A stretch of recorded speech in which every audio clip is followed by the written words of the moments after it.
Oi pessoal, tudo bem? Eu acho que vocês viram no meu feed uma publicação que eu fiz sobre a vitamina D, que está associada com a redução da gravidade dos casos de Covid-19, foi um estudo que eles fizeram lá na Itália, e hoje eu tô aqui para falar com vocês sobre a vitamina D, não sobre especificamente o Covid-19, mas eu quero apontar aqui para vocês como é que essa vitamina D funciona, como é que ela converte o sol na vitamina D, tem nos alimentos, qual que é o nível adequado de vitamina D, precisa suplementar, não precisa suplementar, quem que é a população que mais precisa, qual que é o melhor suplemento. Então, fique ligado nesse vídeo até o final, que vai ter muita coisa legal, coisas que vocês nem imaginam sobre a vitamina D, tá certo? Ó, no começo eu vou dar uma explicação mais técnica e aí depois a gente vai pra parte prática, tá bom? Eu fiz umas colinhas aqui do meu lado, então se eu olhar pro lado um pouquinho é porque eu tô lendo as minhas colinhas para não esquecer de falar nenhum ponto com vocês. Bom, começando. A vitamina D, pelo sol, né, mais especificamente a parte UVB do raio solar, induz algumas alterações na nossa pele, na nossa epiderme, que vai converter a pré-vitamina D3 em vitamina D3. E aí, Alessandra, já tá na forma ativa? Não. Essa vitamina D3 vai pro fígado. O fígado vai converter ela em 25-hidroxivitamina D3. Ah, então agora já tá ativo? Não. Vai pro rim. O rim converte em 1-alfa-25-hidroxivitamina D3, que aí sim ela tá ativa para ir para os nossos intestinos, as nossas células, tá? E aí lá no intestino, né, essa forma ativa se chama calcitriol, ela regula a expressão de várias proteínas, inclusive genes, né, os nossos genes são formados por proteínas, então olha a importância dela, vai regular os nossos genes. Lá no intestino tem uma questão ali com o cálcio, então dependendo do quanto de cálcio a gente consome, esse cálcio só vai ser absorvido se eu tiver receptores também de vitamina D. Então a vitamina D, ela produz algumas proteínas que permitem a absorção de cálcio. A gente só vai ter uma boa absorção de cálcio se a gente tiver uma vitamina D adequada, então fiquem aí ligados nisso, porque às vezes a gente pensa muito em cálcio, tem que tomar muito leite, enfim, comer muitas coisas lácteas para ter cálcio, para ter osso saudável, e a gente não presta atenção na vitamina D, então se a nossa vitamina D não está adequada, o nosso cálcio provavelmente não vai estar. Como que eu vou saber se meu cálcio está adequado ou não? Pelo exame de sangue é muito difícil, porque o nosso corpo tem vários mecanismos que regulam o cálcio. Então, para dar uma baixa de cálcio no exame de sangue, tem que estar o caos no corpo, porque a gente tem vários mecanismos reguladores. Então, é muito mais fácil a gente dosar isso pelo PTH, que é o paratormônio. Então, quando o cálcio baixa, o PTH aumenta e ele faz retirar o cálcio dos ossos, ele faz retirar o cálcio de outras vias para jogar para a corrente sanguínea, para que a gente não tenha uma hipocalcemia. Certo? Voltando para a vitamina D. A vitamina D lá no músculo, ela influencia vários fatores musculares, inclusive a síntese proteica. Então, para quem aí é atleta, praticante de exercício físico, tá aí na academia querendo ganhar massa magra, se você não tiver vitamina D adequada, você não vai ganhar músculo adequadamente, certo? Essa vitamina D também estimula a síntese proteica. Bom, algumas células só que elas conseguem absorver a vitamina D, sem ser nessa forma ativa que eu falei, de passar pelo fígado, pelo rim. Então, as células da pele, as células do músculo e do sistema imune. Então, elas conseguem absorver a vitamina D sem estar na forma ativa. E aí, falando um pouquinho, entrando um pouquinho no sistema imune, a vitamina D, ela estimula o sistema imune inato, ou seja, aquele que a gente nasce com ele. Ela estimula isso. Através da estimulação de peptídeos antimicrobianos. E isso tem muito a ver com infecções de quadros respiratórios. Então, por isso que saiu esse estudo, que faz muito sentido. Eu acho que é assim, bem cedo ainda pra gente tirar alguma conclusão de que se eu tivesse populações com elevada taxa de vitamina D, não teria gravidade de casos. Ou se eu suplementar a vitamina D para pacientes internados, se eu melhoro o quadro deles, ainda é um pouco cedo para tirar esse tipo de conclusão, mas isso faz muito sentido, porque a vitamina D, ao estimular o sistema imune inato, ela melhora quadros respiratórios. Então, esse estudo aí é bem promissor. Eu acredito muito que a gente vai ter bons resultados com a vitamina D alta no corpo. Bom, ela melhora também a imunidade e a progressão do câncer. Então, pessoas com câncer, é interessante que tenha vitamina D alta.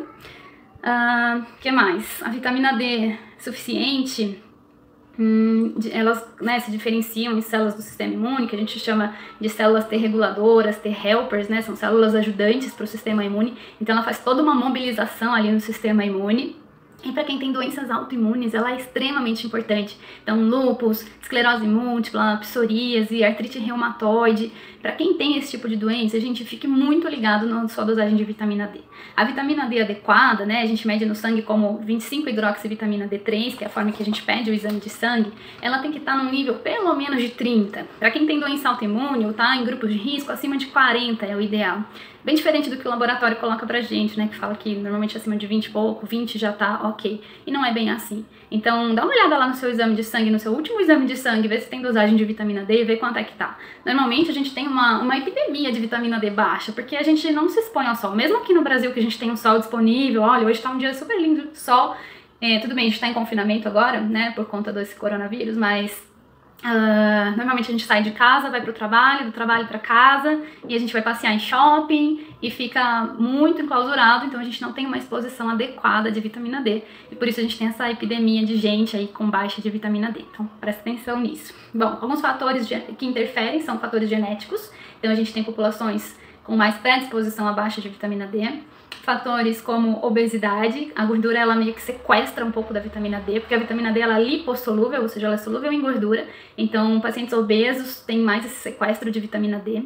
A idade também interfere muito, idosos normalmente têm baixa de vitamina D, talvez por isso eles estejam ficando tão graves por conta do Covid-19, então eles não têm a imunidade inata tão forte, têm baixa de vitamina D e tem fatores de risco aí para infecções de quadro respiratório. Bom, que mais? Alguns remédios, né, também interferem, como fármacos que mexem com hormônios, tratamentos pro câncer, enfim, alguns outros remédios também interferem na absorção de vitamina D. Então, se você toma remédio, enfim, controlado, leia a bula, dose sua vitamina D, peça para o seu médico pedir, para o seu nutricionista, para a gente acompanhar isso. Outra coisa, pele negra também, né, a melanina, que é uma proteção natural da pele negra, é como se fosse um protetor solar. Então, enquanto a gente que tem a pele mais clara precisa se expor ao sol, vamos pôr um sol mais forte uns 10 minutos, eu vou falar sobre isso daqui a pouco, quem tem a pele negra tem que se expor um pouco mais, porque ele tem um protetor solar natural. E os protetores solares, né, que a gente compra em farmácia, acima do fator de proteção 30, eles bloqueiam entre 95% a 98% da absorção da vitamina D. Então, olha só, praticamente tudo, né? A gente não absorve vitamina D quando a gente está com protetor solar. Não passa o UVB, né? Que o UVB é que é importante para essa síntese de vitamina D. E ele passa mais o UVA, e a gente mesmo com protetor solar a gente se queima um pouquinho, né? Isso vem do UVA, que está mais associado aí com o câncer. Falando em dieta, né, a nossa dieta moderna é rica em trigo, alimentos ultraprocessados, alimentos industrializados, e isso reduz a absorção e a síntese de vitamina D no nosso corpo. Ela bloqueia alguns receptores de vitamina D e compromete a função da vitamina D, que não pode expressar direito, né, ter essa expressão proteica adequada. Então essa dieta inflamatória ultraprocessada também contribui para essa baixa que a população tem em vitamina D.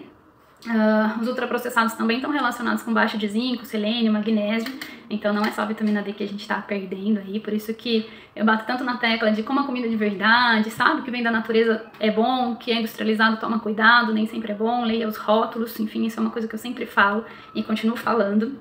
A deficiência de magnésio, por exemplo, ela também compromete a síntese e a absorção também da vitamina D, e ela é fundamental para a conversão da forma ativa da vitamina D, né? Reduz a síntese do PTH, quer dizer, reduz o PTH, desculpa, e reduz a síntese do 1-hidroxivitamina D3, que é a forma ativa. Então, essa nossa dieta ultraprocessada atrapalha em várias coisas, em vários momentos, em várias fases, para que essa vitamina D fique ativa no nosso corpo. A deficiência de ferro também atrapalha a síntese de vitamina D. Então, quem tem anemia, por exemplo, normalmente também tem vitamina D baixa. E o contrário também é real. Então, se eu tenho a vitamina D baixa, normalmente eu tenho uma baixa de ferro. Então, um leva o outro, né? Então, ferro e vitamina D meio que andam juntos.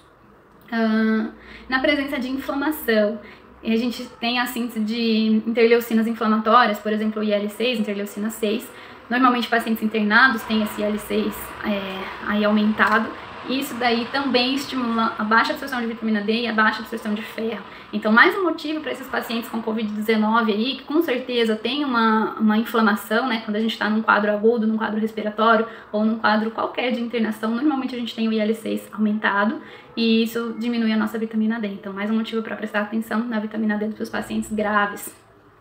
E aí, como corrigir essa vitamina D, né? Os níveis adequados, como eu falei para vocês, acima de 30, de 30 a 50 no nosso sangue. Então peguem seus exames de sangue e olhem aí. Quem é magro tem uma vantagem aí, porque suplementando um pouco já consegue melhorar essa vitamina D. Quem é obeso precisa suplementar um pouco a mais. Eu não vou falar em doses de suplementação, porque isso é muito individualizado, tá? Então precisaríamos tratar especificamente caso a caso. Mas para vocês terem uma ideia, quando a gente vai dosar a vitamina D, a gente precisa dosar junto a vitamina D, o cálcio, o PTH, a ferritina e o magnésio sérico. é um conjuntinho aí pra gente ver se tá funcionando adequadamente essa questão da vitamina D. Bom, existe risco de suplementação? Sim, existe. A vitamina D em altas doses, né, por ela ser uma proteína ligadora, ela vai ter maior risco de hipercalcemia. Então lembra que eu falei que o cálcio só absorve se a gente tem vitamina D? Então se eu tenho vitamina D muito elevada, eu posso ter um cálcio muito elevado. E o cálcio muito elevado, eu posso ter calcificação de tecidos moles, que a gente não quer isso, tá? A gente pode também ter um excesso de cálcio na urina, que a gente chama de hipercalciúria, que está relacionado também a pedras nos rins. Então, assim, não suplementem por conta própria, tá, gente? Sempre procurem um profissional para suplementar para vocês na dose que vocês precisam. Pacientes com insuficiência renal, eles produzem menos vitamina D, então precisam se expor ao sol mais. Esclerose múltipla também, a exposição solar, independente da vitamina D, só a exposição solar mostra melhorar a esclerose múltipla. E isso mostra também que o sol tem muito mais vantagens. A gente fala muito de tomar sol por conta da vitamina D, mas não é só por conta da vitamina D, tem outros fatores. Então, por exemplo, quem tem hipertensão, tomar sol tem um fator que se chama, a gente tem uma liberação de óxido nítrico e isso é um vasodilatador, e esse vasodilatador faz reduzir a pressão. Em relação ao estresse, por exemplo, a gente tem uma maior conversão em beta-endorfina, então reduz níveis de estresse, isso melhora o sono também, mexe com o ciclo circadiano, né? Então, ritmo cardíaco, sono. Então, tomar o sol em si faz muito bem, não só para a vitamina D, mas para vários outros aspectos do nosso corpo. O que mais aqui? Deixa eu ver. Em relação ao câncer, foi interessante eu lembrar dessa questão. O câncer perigoso, né, de pele, a gente chama de melanoma. Ele está associado com uma baixa exposição solar em períodos, como que eu posso dizer? Por exemplo, a gente fica em escritório o tempo inteiro. O ano inteiro eu tô de casa, carro, escritório, casa, escritório, tomo muito pouco sol. Aí chega janeiro, vou pra praia, me exponho ao sol, fico lá queimada, torrada, fico vermelha, descasco. Essa exposição solar irregular, com baixa exposição ao longo do tempo, mas uma alta exposição por um curto período de tempo, é que está associado ao melanoma, que é o câncer perigoso. Então, quando a gente tem uma exposição mais contínua, todos os dias, um pouquinho, isso não está associado com melanoma. Tem vários estudos provando isso. Então, mais que nunca prova, tipo, tome sol regularmente, não irregularmente, não torre no sol também, né? É um pouco, é uma dose, é como se fosse um remédio. Uma dica para vocês saberem se o sol que vocês estão tomando está absorvendo os raios UVB ou não, é assim, se a sua sombra estiver maior que você não tem quase nada de UVB. A sua sombra tem que estar menor do que você, ou seja, o sol tem que estar mais a pino, né? Então, ali do período das 11 às 13, mais ou menos, é onde a gente vai ter mais exposição de raios UVB que vão fazer essa conversão.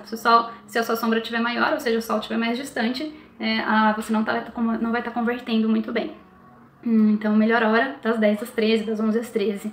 E aí, quanto tempo? Mais ou menos metade do tempo, ou menos da metade do tempo, de 25 a 50% do tempo, para você ter qualquer vermelhidão, né, que a gente chama de eritema. Então, pra mim, por exemplo, que sou bem branquinha, uns 10 minutos é suficiente. Aí avalie você, dependendo da sua cor da pele, tá? Quanto mais, puxando pro negro, mais tempo precisa de exposição solar nesse momento. E era isso que eu queria falar. Claro que a alimentação é super rica, né? A gente precisa comer os alimentos e a gente vai ter a pré-vitamina D nos alimentos, então principalmente alimentos de origem animal, carnes, ovos, peixes, a gente vai ter a vitamina D e aí a gente vai ter toda essa conversão. Esse é o recado que eu queria dar para vocês. O melhor remédio é se expor ao sol, pequenos períodos ao longo do tempo, com exposição regular, e se precisar suplementar, precisamos suplementar sim.